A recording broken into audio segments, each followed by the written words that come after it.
Hi guys, today we're going to be doing a bit of a comparison between the Nissan GTR and the Ferrari 488 GT3 cars. Around Monza they do similar lap times, but I think if you push a little bit harder in the 488 you might get a better lap time. From what I found, the Nissan's a bit more planted, but the Ferrari rotates around corners a little bit easier. You've got to be careful with the Ferrari because it has a lot of off-throttle oversteer compared to the Nissan. Coming to the first corner, the braking points are around about the same at the 150 meter board. Be careful with the sausage curbs in the Ferrari because that thing will take off. Similar exit coming out of the chicane.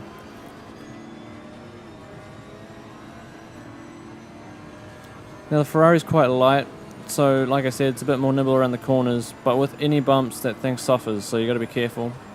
I find the Nissan a bit easier to throw into corners. You can be a lot more aggressive on it compared to the Ferrari. If you make a slight mistake in the Ferrari, the thing will spin, or you'll have a slow lap time. If you get it right, the Ferrari is probably a little bit better than the Nissan. You got to be quite precise with your driving style though.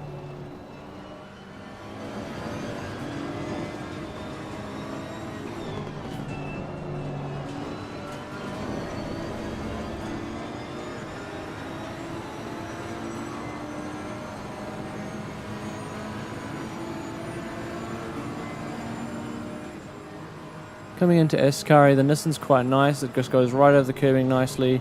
Just tap off the throttle a little bit, bring it to the left, and then back to the right. You can put your foot down pretty early and go right over the curbing on the left. With the Ferrari, it's a bit more scary, especially exiting, going over the curbing. The thing often spins out or gets really unstable. Going down to the last corner, you can brake around about the same spot, but you got to be careful with the Ferrari once again with the off-throttle oversteer. The rear likes to step out a bit. I find you can probably get your foot down a little bit earlier in the Ferrari coming into the final straight.